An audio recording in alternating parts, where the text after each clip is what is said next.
Simon Cowell, una de las mentes más agudas de la televisión, el hombre que dio un escenario a millones de voces inauditas, el que fuera un simple empleado de correos, se convirtió en una de las figuras más poderosas del mundo del espectáculo. Con un instinto casi asombroso para el talento, transformó a gente corriente en leyendas, ganándose su lugar como el ojo de oro de la industria. Durante más de 2 décadas, Cowell redefinió lo que significaba el verdadero poder de la televisión, despertando innumerables sueños musicales, estableciendo normas implacables y convirtiéndose en el rostro mismo de la radiodifusión moderna. Fue la fuerza motriz de American Idol, The X Factor y Got Talent, los programas que crearon toda una generación de superestrellas.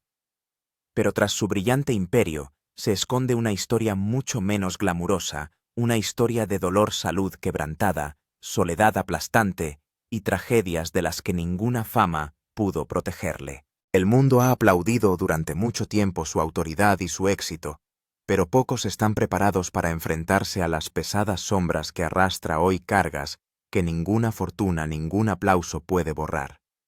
Si alguna vez sus espectáculos le han hecho creer, reír o llorar, dedique un momento a honrar a un hombre que renunció a una parte de sí mismo para alimentar los sueños de los demás.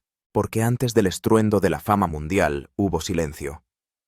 La primera etapa de Simon no se iluminó con focos, sino con la fría y despiadada quietud de una infancia carente de afecto. Nacido en 1959 en Lambeth, Londres, y criado en Elstree, Hertfordshire, creció en una familia que brillaba por su glamour en la superficie, pero que estaba fracturada por dentro. Su madre, Julie Brett, bailarina de ballet y miembro de la alta sociedad, flotaba por la vida con elegancia, pero a menudo se mantenía emocionalmente distante. Su padre, Eric Selig Philip Cowell, ejecutivo musical y promotor inmobiliario, valoraba más la disciplina y los logros que la ternura. Años más tarde, Simon admitió con una honestidad punzante: «Mi padre nunca me dijo estoy orgulloso de ti, ni siquiera cuando más lo necesitaba». Esa ausencia de reconocimiento, pequeña para algunos, se convirtió en una cicatriz de por vida. Una sombra que le seguía en cada sala de audiciones, en cada escenario, en cada noche silenciosa. La escuela no le ofrecía escapatoria. En el Radlett Preparatory School y más tarde en el Dover College, no era el alumno estrella que sus padres podrían haber imaginado, sino el chico inquieto que rompía las reglas, chocaba con la autoridad y cargaba con la vergüenza de no cumplir las expectativas. Se recordaba a sus compañeros. A Simón no se le tenía en cuenta. Clase tras clase, era el chico de los márgenes, presente, pero no visto, inquieto, pero no escuchado. Raspando con solo una G. C-E. En inglés y sociología, no se fue con una sensación de alivio, sino con el aplastante peso de la decepción. En el mundo de su familia, la excelencia era moneda de cambio, y Simon se sentía totalmente desvalorizado. Al final de su adolescencia, el rechazo se había convertido en un fantasma familiar que le susurraba el mismo veredicto que llevaba arrastrando desde la infancia: no eres suficiente. Más por lástima que por orgullo, su padre le consiguió un puesto en la sala de correo de EMI Music, colocándole en lo más bajo de un imperio construido sobre el estrellato. Cada mañana Simon llevaba café a productores que nunca se enteraban de su nombre, clasificaba el correo de fans de artistas cuyas canciones llenaban estadios mientras su propia presencia se disolvía en la invisibilidad. Era invisible en un mundo obsesionado con los focos. Recordaría más tarde una confesión que aún escuece por su crudeza. Una vez abandonó EMI demasiado humillado para quedarse, pero el mundo exterior solo le ofrecía más rechazo. Las puertas se cerraban de golpe. La confianza se derrumbaba y desesperado volvía arrastrándose a la misma oficina de correos que antes despreciaba.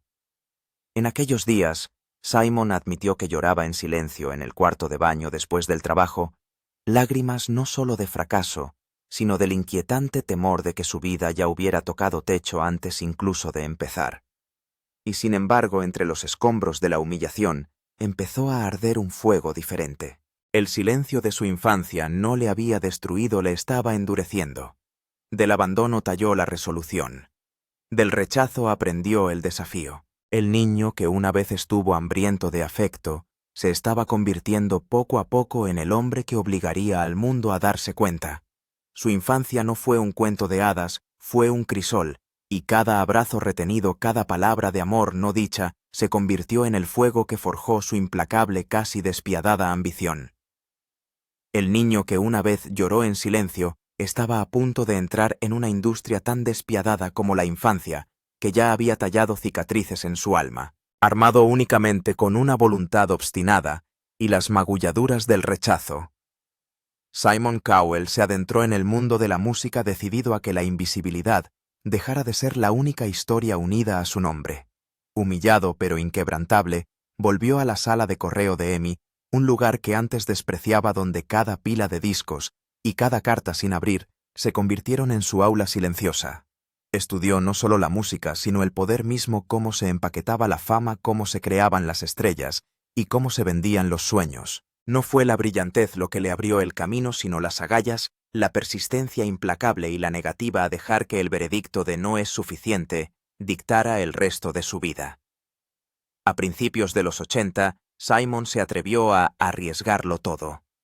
Con Ian Burton, lanzó su propio sello, Fanfare Records. Al principio la apuesta pareció bendecida.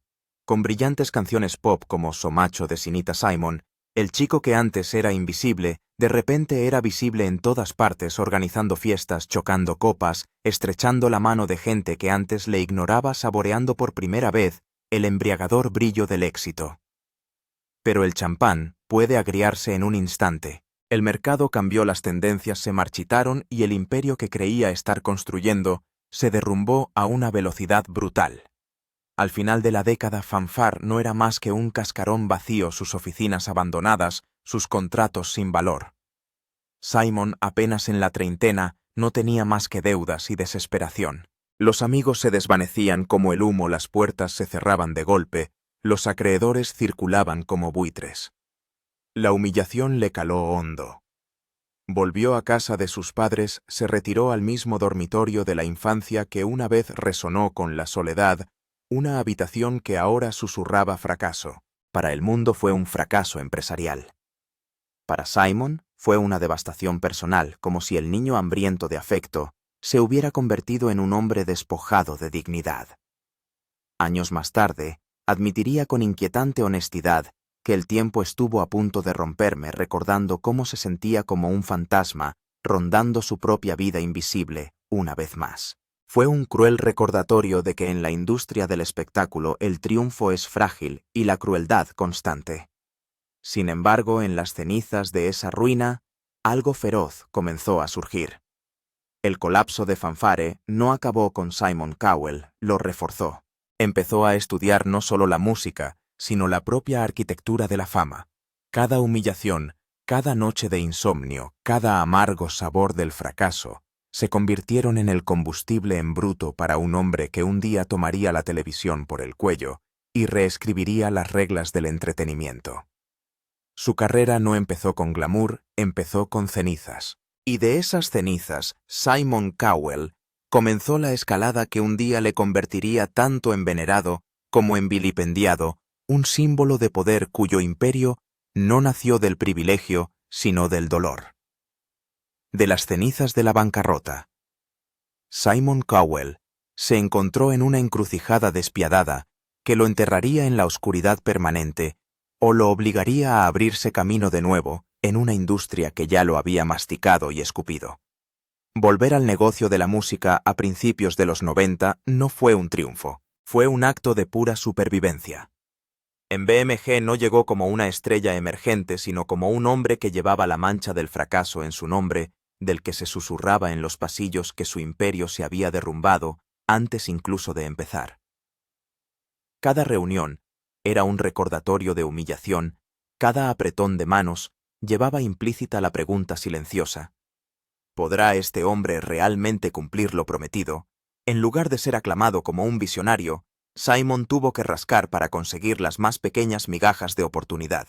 Tragándose su orgullo, desmontó todo lo que creía saber sobre música y reconstruyó su filosofía desde los cimientos. Atrás quedaban las ilusiones de perseguir a artistas atemporales. En su lugar, dirigió su mirada hacia el pulso de las masas, dándose cuenta con dolorosa claridad de que los críticos no compraban discos, sino la gente corriente. Más tarde confesaría: aprendí por las malas vender discos primero, ganarse el respeto después. Una frase que revela cómo la necesidad transformó toda su perspectiva. No fue el glamour, sino la desesperación lo que le llevó a firmar con artistas que otros despreciaban. Grupos de pop como Five, dúos de baladas como Robson y Jerome, y boy bands como Westlife. Los puristas se burlaban de ellos, los periodistas se mofaban, pero sus discos se vendían por millones. Cada éxito era agridulce, un triunfo empañado por el desprecio de una industria que lo tachaba de tacaño incluso cuando vendía más que sus supuestas estrellas. Sin embargo, detrás de esas burlas, Simon estaba asimilando la lección más cruel y valiosa de su vida. La fama nunca fue sobre la perfección. Se trataba de la conexión. Convirtió el rechazo en una brújula, siguiendo no la aprobación de los iniciados, sino el latido de la multitud. Aún así, el camino era empinado y solitario. Por cada éxito había noches interminables de miedo, y detrás de cada éxito se escondía el temor de que un nuevo desplome pudiera arrebatárselo todo de nuevo. Una confesión que demostraba lo frágiles que eran incluso sus victorias. Pero entonces llegó 2001, el año que lo cambió todo. Con Pop Idol, Simon salió de las sombras de las salas de juntas y se subió al candente escenario de la televisión. Muchos creían que no era apto para la pantalla, demasiado directo, frío y cruel para ganarse al público. Pero lo que ellos llamaban crueldad, el público lo llamaba verdad. Su lengua afilada, su honestidad punzante y su negativa a endulzar los fracasos electrizaron a los espectadores hartos de las mentiras educadas. Pop Idol se convirtió en un fenómeno, y con él el rostro de Simon Cowell se hizo tan reconocible como las estrellas a las que juzgaba. Lo que empezó como una segunda oportunidad desesperada se convirtió en una revolución cultural, no solo para él, sino para el propio mundo del espectáculo. Desde la humillación de mudarse de nuevo a casa de sus padres hasta los focos de la televisión, el viaje de Simon nunca fue un cuento de hadas. Fue una guerra luchada con cicatrices, aguantada con garra y ganada atreviéndose a aceptar lo que otros rechazaban. El camino desde las ruinas de la fanfarria hasta el triunfo de Pop Idol no estuvo empedrado de gloria, sino de cada rechazo, cada burla y cada noche de desesperación que le obligaron a reinventarse. Y esa reinvención se convirtió en la base indestructible del imperio que un día comandaría. A principios de la década de 2000, Simon Cowell ya no era el chico invisible de la oficina de correos, ni el empresario fracasado que rebuscaba entre los escombros de la bancarrota. Se había convertido en el rostro de una nueva era del entretenimiento. Pop Idol le había convertido en un nombre familiar. Y cuando American Idol se estrenó en 2002, la transformación fue total. Semana tras semana, millones de personas sintonizaban el programa no solo para escuchar a los aspirantes a cantantes, sino para oír el veredicto de Simon. Sus comentarios cortantes, sus cejas levantadas, sus silencios fulminantes, se convirtieron en un icono como las propias actuaciones. Lo que otros veían como crueldad, el público lo aceptaba como honestidad, y pronto se convirtió en la figura más comentada de la televisión. A mediados de la década, con el Factor X en el Reino Unido y Got Talent extendiéndose por todo el mundo, Simon Cowell ya no era simplemente un ejecutivo musical. Era el árbitro de los sueños, un hombre cuyas palabras podían hacer o deshacer vidas en un instante. En su apogeo, más de 600 millones de espectadores de 100 países veían formatos que llevaban su nombre. Era, como declaró la prensa, el hombre más poderoso de la televisión.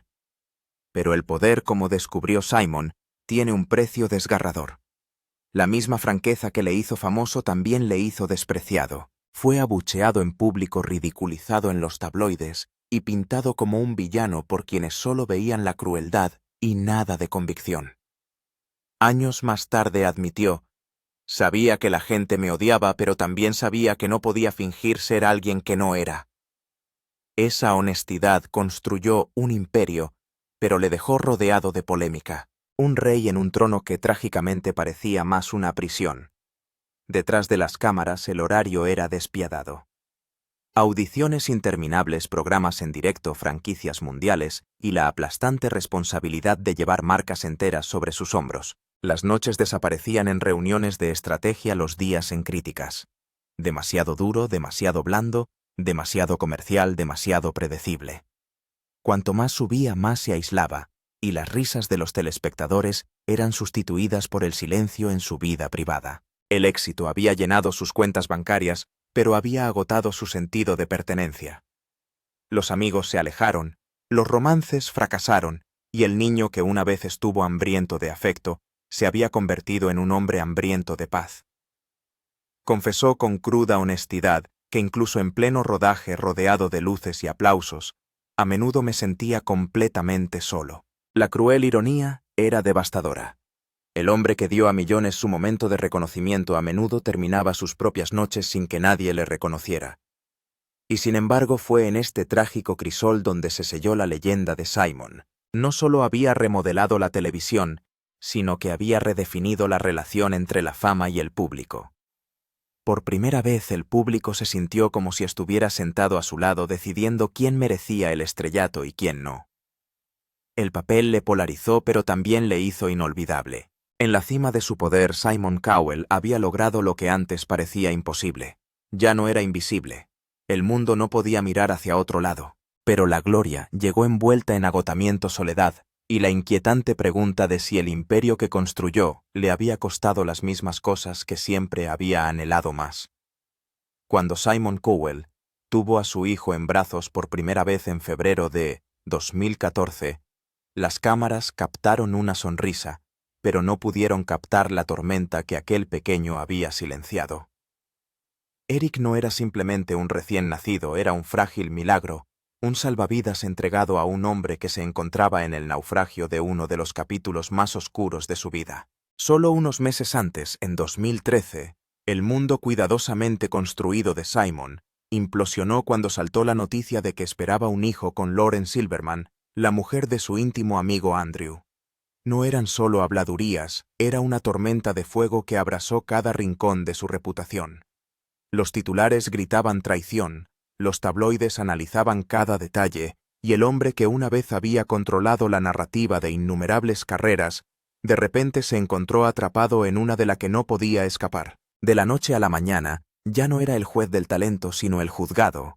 La traición más profunda no fue la indignación del público, sino el silencioso abandono de los amigos que le dieron la espalda, los murmullos que le seguían a todas partes y la aplastante constatación de que la confianza, una vez rota, rara vez se repara.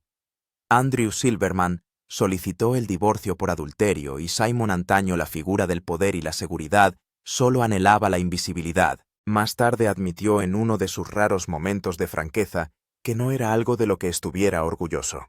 No hubo excusas ni vueltas, solo el pesado tono del arrepentimiento. Para un hombre que había construido su imperio sobre el control, fue el momento de mayor impotencia de su vida. Y sin embargo, de ese mismo caos surgió un renacimiento inesperado. Cuando nació Eric, la historia pasó del escándalo a la salvación. El mundo de Simon, antes medido en audiencias e ingresos, de repente giraba en torno a pequeñas manos y rituales a la hora de dormir. El hombre que antes ladraba órdenes en las salas de juntas, aprendió a leer libros infantiles en la tranquilidad de una guardería. Cambió los contratos por torres de Lego, las críticas por canciones de cuna y el frío resplandor de las luces del estudio por el cálido resplandor de la paternidad. Confesó más tarde: mis prioridades cambiaron por completo. De repente mi mundo no giraba en torno a las audiencias o los contratos. Era sobre él. Los más cercanos a él lo vieron al instante. El implacable magnate que antes cruzaba océanos por negocios, ahora programaba su vida en torno a la hora del cuento, el baño y el simple milagro de ver a su hijo dormirse. Un socio recordó que la paternidad le salvó. Estaba en una senda oscura incluso antes del escándalo. Eric le dio una razón para parar, para curarse, para empezar de nuevo. Pero la redención nunca está exenta de cicatrices. El escándalo había dejado heridas que ni siquiera la paternidad podía borrar. La pérdida de amistades, la erosión de la confianza y una culpa que perduraba como una sombra en el silencio entre risas y nanas. El propio Simon admitió: Perdí amigos, perdí la confianza, pero gané algo que nunca supe que necesitaba. No fue una huida triunfal de las consecuencias, sino un ajuste de cuentas que arrastraría el resto de su vida. La paradoja era cruda, un milagro envuelto en controversia, un regalo nacido de las cenizas. Para la prensa sensacionalista fue un escándalo que pasó con el tiempo. Para Simon fue una cicatriz que le reconfiguró para siempre. Lo que hizo convincente su transformación fue su autenticidad. No fue una puesta en escena para las cámaras ni orquestada por los publicistas. Era visible en los bordes suavizados de un hombre que una vez se definió por la agudeza en la paciencia, que sustituyó a la dureza y en la humildad que el éxito nunca le había enseñado. La paternidad no borró el escándalo, pero le dio sentido. El fuego que estuvo a punto de destruirle se convirtió en el crisol en el que se forjó un Simon diferente, menos arrogante, más vulnerable, más humano. Y quizá por eso, este capítulo sigue siendo inolvidable.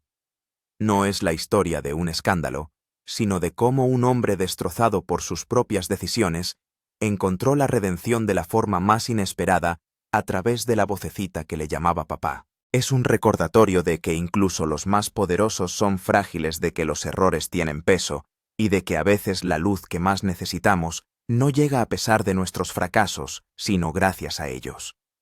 En 2015, justo cuando Simon Cowell estaba aprendiendo a estabilizarse en el desconocido papel de la paternidad, la vida le asestó un golpe que ninguna cantidad de fama o fortuna pudo suavizar. La pérdida de su madre, Julie Brett. Había vivido hasta la notable edad de 89 años una grácil ex bailarina de ballet que se desenvolvía con aplomo incluso cuando la edad ralentizaba sus pasos. Para el mundo podría haber parecido una muerte natural, el tranquilo final de una larga vida, pero para Simon fue una devastación. Julie había sido el ancla de una infancia tempestuosa, la testigo silenciosa de sus rebeliones y la única figura cuya aprobación siempre anheló, aunque rara vez la expresara. Cuando murió en julio de ese año, Simon estaba en plena producción de The X Factor. De repente las cámaras, los plazos y los concursantes se volvieron irrelevantes. Se apartó, canceló compromisos y se refugió en un dolor que le despojó de la armadura que había llevado durante décadas. Sin embargo, el dolor de perder a su madre se agudizó por una herida que nunca había cicatrizado del todo. En 1999, mucho antes de la fama mundial, Simon había enterrado a su padre Eric, una presencia estricta pero orientadora que nunca vivió para ver a su hijo salir de la bancarrota y convertirse en un nombre muy conocido. Durante años, Simon cargó con ese pesar en silencio, admitiendo que el único hombre cuya aprobación había perseguido con ahínco nunca llegó a ser testigo del éxito que esa necesidad de aprobación había creado. Ahora que su madre también se había ido, Simon sentía como si se hubiera cortado el último hilo que le ataba a las raíces de su vida. Sus amigos recordaban lo frágil que parecía en aquellos días una figura normalmente tan inquebrantable reducida al silencio. Una vez admitió en voz baja que perder a mi madre fue lo más duro por lo que he pasado. Para un hombre que se había pasado la vida persiguiendo aplausos, el silencio que siguió a su fallecimiento fue insoportable. Ningún foco de atención, ningún éxito, ninguna victoria en las clasificaciones podía llenar el vacío dejado por la mujer que había estado ahí desde el principio. El dolor se vio agravado por el momento. Solo un año antes había abrazado el milagro de la paternidad, sosteniendo al pequeño Eric en sus brazos, como si el futuro le hubiera dado por fin esperanza. Ahora esa alegría se veía ensombrecida por el dolor, como si la vida le hubiera exigido un cruel equilibrio, dándole un hijo y quitándole a su madre.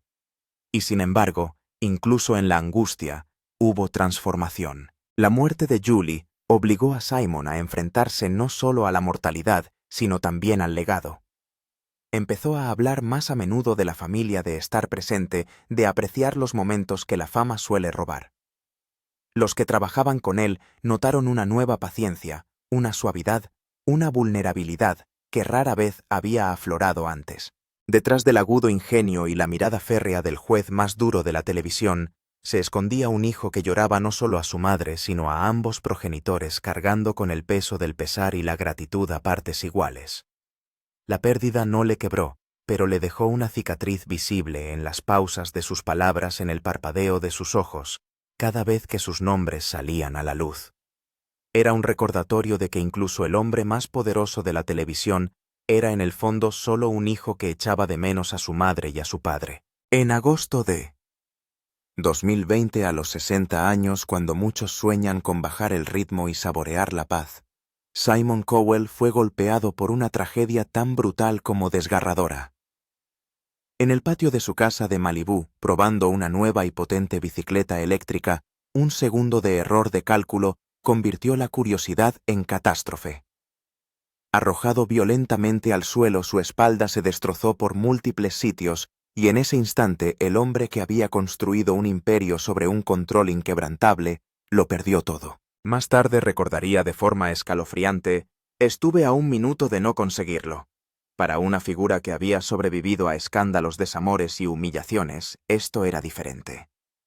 Fue despiadado, un cruel recordatorio de que incluso los más poderosos son frágiles cuando el destino les golpea. La lesión fue devastadora: 6 insoportables horas de operación, una barra de acero implantada en la columna vertebral, y el aterrador veredicto de que un movimiento equivocado podría costarle la movilidad para siempre. La ironía era trágica para un hombre que se caracterizaba por su postura erguida, sus trajes elegantes y su autoridad. El titán de la televisión, el hombre que decidió el destino de innumerables soñadores, estaba de repente confinado en una cama de hospital, luchando por levantar un vaso de agua, incapaz de sentarse sin agonía. Las luces y las cámaras que siempre le habían rodeado habían desaparecido, sustituidas por fríos monitores que medían la respiración y los latidos del corazón, y cada pitido le recordaba lo cerca que había estado del silencio para siempre. Más tarde admitió sin ninguna bravuconería que el dolor superaba todo lo que había soportado jamás. Las noches se convirtieron en despiadados maratones de tormento interrumpidos por un breve sueño medicado. Lo que estaba en juego no eran los índices de audiencia ni los tabloides, sino la vida misma, y sin embargo el dolor más desgarrador no era físico. Era el pensamiento de su hijo de 6 años, Eric, un niño que idolatraba a su padre, que se aferraba a él con el amor incondicional que el propio Simon había anhelado una vez en la infancia. Mientras yacía destrozado, Simon temía que Eric le perdiera demasiado pronto. Pensé en Eric y supe que tenía que luchar, confesó más tarde. Esa honestidad temblorosa reveló a un hombre despojado de toda armadura, que no luchaba por imperios, sino por cuentos para dormir castillos del ego y la oportunidad de volver a abrazar a su hijo sin cables ni cicatrices. La recuperación fue cruel, había que ayudarlo a ponerse de pie, moverse en la cama, era como escalar montañas, y temporadas enteras de televisión pasaron sin él. Para un hombre cuya identidad era el control, la ausencia se sentía como una derrota. Sus amigos le describían pálido, frágil y hundido por el dolor, pero también veían algo más: desafío, el mismo fuego obstinado que le había llevado de una oficina de correos a la fama mundial. Lenta y angustiosamente volvió a dar sus primeros pasos, cada uno de ellos un triunfo contra la desesperación. Eric se convirtió en su mayor sanador, animando las vacilantes zancadas de su padre, recordándole a diario por qué era importante sobrevivir. Pero justo cuando Simon empezaba a recuperar fuerzas, el destino le golpeó de nuevo. A principios de 2022, sufrió un segundo accidente de bicicleta eléctrica, esta vez con el brazo destrozado y la cara magullada. Aunque su vida corría menos peligro que la de la espalda rota, la humillación fue despiadada, un cruel eco de su anterior caída. Una vez más, se encontró en una bata de hospital cosido y con cicatrices, escarnecido en titulares que le llamaban imprudente, frágil, incluso tonto. Para Simon, el dolor físico era agudo, pero la herida más profunda era psicológica. La sensación de que el destino se burlaba de él, recordándole que el control era siempre una ilusión. Ser derribado una vez era una tragedia. Ser derribado 2 veces era casi un castigo. Sin embargo, se negó a rendirse. Simon admitió más tarde que me cambió en todos los sentidos posibles. Ambos accidentes se convirtieron en un espejo. Reflexionó sobre el ritmo temerario, las noches sin dormir, el hambre infinita de imperio, y se dio cuenta de que nada de eso importaba sin salud, sin familia, sin mañana.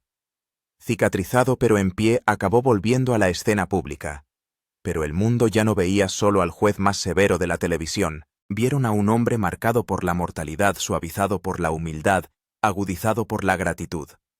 Quizá por eso estos accidentes siguen siendo el capítulo más inquietante de su historia. Porque en un solo segundo, el intocable magnate se vio reducido 2 veces al silencio, al miedo y a la fragilidad.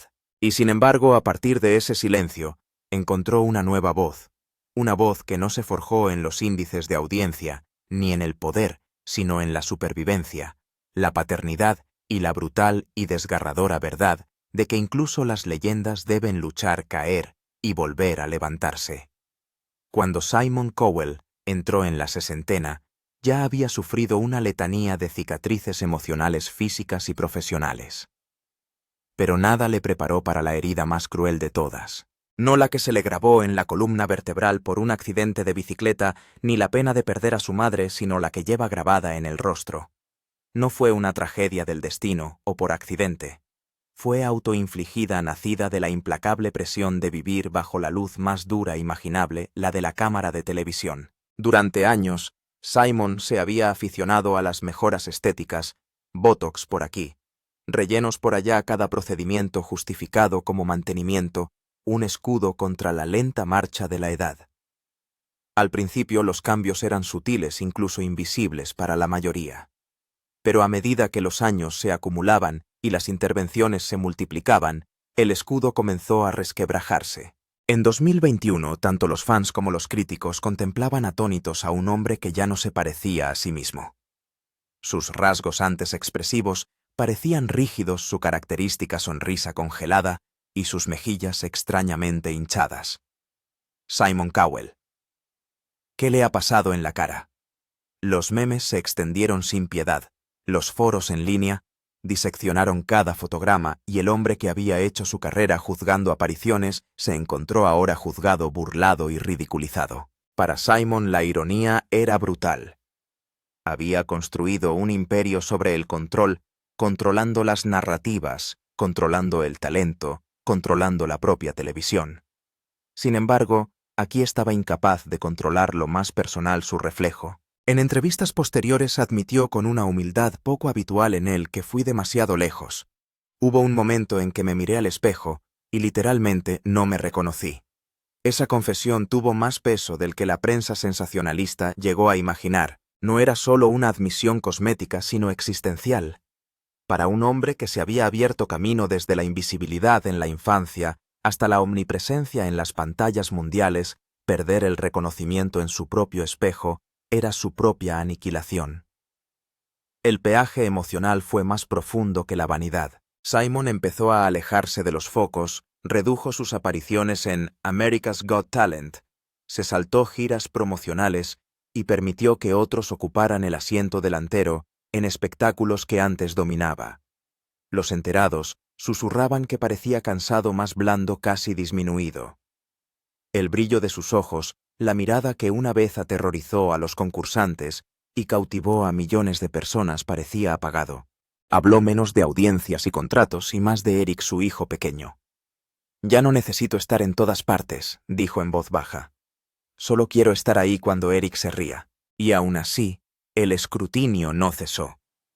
Los paparazzi le seguían en sus paseos por Malibú. Los tabloides especulaban sobre nuevos procedimientos incluso cuando no existía ninguno, y cada rara aparición era magnificada bajo un microscopio.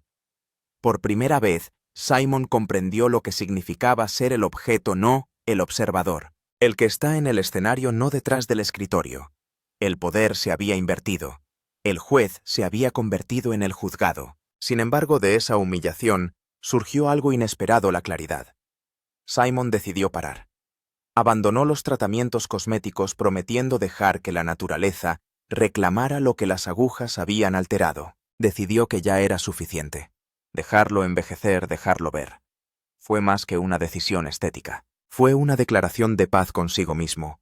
Ya no necesitaba presentar invencibilidad. Necesitaba abrazar la vulnerabilidad, y al hacerlo, se hizo paradójicamente más fuerte. Cuando Simon resurgió, no lo hizo con el brillo de una juventud artificial, sino con la autenticidad de un hombre que había sobrevivido al ridículo público y había elegido la honestidad frente a la ilusión. Los fans que antes se burlaban de él, ahora veían algo diferente: humanidad. El otrora magnate invencible se había revelado frágil, imperfecto y real. Tal vez ese sea el legado más profundo de este capítulo, un recordatorio de que ni siquiera quienes juzgan son inmunes a las inseguridades de la edad, y de que el mayor valor no está en perseguir la eterna juventud, sino en aceptar la verdad del tiempo. Para Simon Cowell, la lección no quedó grabada en los contratos ni en los índices de audiencia, sino en las líneas de su rostro. Y por una vez, estaba dispuesto a dejar que se quedaran. En septiembre de 2024, cuando Simon Cowell acababa de empezar a imaginar el otoño de su vida como uno de ritmos más suaves. Paternidad, reflexión, un ritmo más lento. La tragedia llegó con una crueldad más allá de la comprensión. Liam Payne. El chico que Simon conoció a los 16 años, nervioso bajo las luces del escenario pero con una voz llena de promesas inquebrantables, se había ido de repente. No tras décadas de escenarios y atardeceres, sino violentamente con solo 31 años. Una caída desde el balcón de un hotel en Buenos Aires puso fin a una vida que apenas había comenzado a desarrollarse. Los titulares parecían ficción, pero el silencio que dejaban tras de sí era dolorosamente real. Para millones de fans, la noticia fue impactante. Para Simon fue devastadora de una manera que las palabras apenas podían contener. Liam no era otro concursante, no era una estrella más en un catálogo de estrellas. Él era de la familia, el chico que Simon había colocado en una dirección. La banda que cuidadosamente armó en 2010, un grupo que se convirtió en un fenómeno y definió a toda una generación. Simon recordaba aquella audición, la risa nerviosa, el destello de determinación en los ojos de Liam. Un simple sí había desencadenado un viaje que parecía destinado a durar décadas. Ver esa luz apagarse tan abruptamente, diría Simon más tarde, fue como perder a un hijo. Simon conocía la pérdida.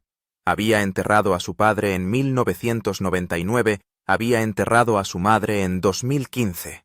Había sobrevivido a su propio accidente casi mortal en 2020, pero esto era diferente. Esas despedidas anteriores, por muy desgarradoras que fueran, se habían producido al ritmo natural de la vida. La muerte de Liam fue antinatural, despiadada. Un joven desgarrado en la flor de la vida con canciones no escritas que quedaron suspendidas en el aire como oraciones inacabadas. Demasiado joven, demasiado pronto, demasiado cruel, susurró Simon a un amigo cercano. Y eso más que nada era la verdad. El mundo lloró a coro. Las ciudades brillaron con vigilias a la luz de las velas. Los fans inundaron las redes sociales con letras, fotos y palabras entrecortadas de incredulidad. Pero el luto de Simon fue solitario. Los proyectos se detuvieron. Las cámaras apagadas. El hombre que una vez dominó el prime time mundial eligió el silencio. Sus noches ya no estaban llenas de estudios brillantes, sino de horas tranquilas junto a su hijo Eric. Los amigos notaron cómo abrazaba a Eric con más fuerza, como si cada risa, cada cuento antes de dormir, llevara el peso de algo sagrado. Era como si intentara darle a Eric cada momento que Liam nunca llegaría a darle, recordó uno. En privado, Simon volvió al principio. Reprodujo cintas granuladas de audiciones de Liam y los chicos tan jóvenes, tan llenos de esperanza indómita. Lo que antes parecía nostalgia se convirtió en un ritual de duelo. Cada risa en la cinta era una herida, cada canción un fantasma de lo que podría haber sido. Para el hombre que construía carreras y diseñaba cultura, la impotencia era insoportable. Podía diseñar imperios, podía crear estrellas, pero no podía reescribir este final. Y en esa impotencia la reflexión echó raíces. Simón empezó a hablar de otra manera. No hablaba de índices de audiencia, sino de legado. No de imperio, sino de familia. No de ambición, sino de presencia. La agudeza que una vez definió su voz se suavizó, lastrada ahora por la conciencia de lo frágil que es realmente la vida. La muerte de Liam no solo afligió a Simon, sino que le marcó. Se convirtió en el espejo que no podía evitar mostrándole el coste de la fama, la brevedad de la vida, y la verdad de que incluso las luces más brillantes pueden apagarse sin previo aviso. One Direction había sido más que una banda. Era juventud, esperanza, unidad. Ahora, con la desaparición de Liam, una parte de ese símbolo se había roto para siempre. El niño al que una vez llamó su protegido ya no estaba aquí. Y sin embargo, en el cruel vacío, Simon se aferró con más fuerza a lo que quedaba. A Eric, a los raros silencios, al simple e insustituible hecho de estar vivo. A pesar de todos los imperios que había construido, de todas las clasificaciones que había comandado, nada pesaba más que la verdad que la muerte de Liam grabó en su alma. Que la vida insoportablemente corta e insoportablemente frágil es lo único que nunca podremos reemplazar. En 2025, Simon Cowell no se presenta como la figura despiadada que una vez gobernó Saturday Night Television, sino como un hombre totalmente remodelado por la supervivencia, las cicatrices y la reflexión sobria. A sus 65 años sigue formando parte del jurado de Got Talent, pero su papel ya no es dominante. Sus veredictos se han convertido en consejos, su ingenio en calidez. El hombre que una vez fue temido por su lengua afilada, habla ahora con la paciencia de alguien que sabe exactamente lo frágil que puede ser la vida. Cada palabra lleva el eco de noches pasadas en el dolor, cada sonrisa la sombra de las pruebas soportadas. En casa, su vida cuenta una historia aún más clara. Su mansión de $15,5 millones en Beverly Hills, antaño un trofeo de triunfo, se ha convertido en un santuario donde la salud es lo primero. Las mañanas comienzan con lentas y cuidadosas rutinas de pilates prescritas por terapeutas para proteger la columna vertebral que se fracturó en 2020 y aún le castiga con rigidez cada amanecer. Cada movimiento descuidado corre el riesgo de reavivar la agonía. Las comidas ya no son festines indulgentes, sino el producto de meticulosos planes con los médicos. Poco sodio para combatir la hipertensión, mucha fibra para prevenir la diabetes, antioxidantes para mantener a raya la fatiga. Un amigo le recuerda confesando que ahora cada bocado es una elección entre curarse o hacerse daño. Sin embargo, su mayor prueba no es la columna vertebral, sino sus ojos. Décadas bajo las luces de un escenario y los efectos persistentes de un traumatismo han atenuado su visión. Las gafas de lectura son constantes. La luz tenue le hace entrecerrar los ojos. Para el hombre que construyó imperios a base de descubrir la brillantez oculta de jóvenes cantantes, la visión borrosa se siente como una traición. Confiesa a sus amigos íntimos que la idea de no poder ver la cara de Eric algún día le aterroriza más que cualquier titular. Estas heridas físicas sangran en la tranquilidad de su mente. Las noches en vela vuelven a menudo, el dolor recorre su espalda como un viejo enemigo. La ansiedad también persiste. El miedo a caer de nuevo, el temor a volverse dependiente. Sin embargo, cada noche todo esto se suaviza en presencia de Eric. Paseos en bicicleta por la costa de Malibú, tientas con las teclas del piano, cuentos para dormir leídos con esfuerzo pero con amor, se han convertido en la medicina. Cada risa de su hijo se siente como una promesa, cada página pasada como un desafío al tiempo mismo. Y detrás de estos rituales domésticos, su imperio sigue zumbando. Franquicias como Got Talent y The X Factor siguen generando enormes ingresos, sosteniendo una fortuna estimada actualmente en más de $600 millones. Su cartera es inmensa, una mansión frente al mar de $24 millones en Malibú, donde amanece sobre el Pacífico. Una gran finca de $45 millones en Holland Park, Londres. Un ático en Manhattan con vistas a Central Park. En su garaje hay más de 20 supercoches. Ferraris, Rolls-Royce, Aston Martin y un Bugatti Veyron, aunque la mayoría acumulan polvo. Un jet privado antaño lanzadera constante entre continentes vuela en contadas ocasiones. Símbolos de un hombre que una vez corrió contra el tiempo, ahora permanecen inmóviles como si esperasen a un dueño que por fin ha aminorado la marcha. Sin embargo, Simon habla de estas riquezas con indiferencia, casi con desdén. Ya ha redactado su testamento. Eric no heredará miles de millones. En su lugar, el dinero se destinará a fundaciones para la atención sanitaria infantil, la educación creativa y becas para jóvenes desfavorecidos. No quiero que Eric herede dinero, ha dicho Simon. Quiero que herede valores Y quiero que los niños que empiezan sin nada hereden oportunidades que yo nunca tuve. Con ello no se limita a distribuir riqueza, sino que reescribe el significado del legado. Incluso su apariencia cuenta una historia de rendición. La era del Botox y la especulación ha pasado. Su rostro está delineado, su pelo cubierto de canas, y su figura es más esbelta por disciplina que por vanidad. He dejado de perseguir la juventud, confesó en una entrevista reciente. Prefiero perseguir recuerdos con Eric. Antes se burlaban de él por sus excesos estéticos, pero ahora lleva su edad con dignidad. Cada arruga es una marca de supervivencia.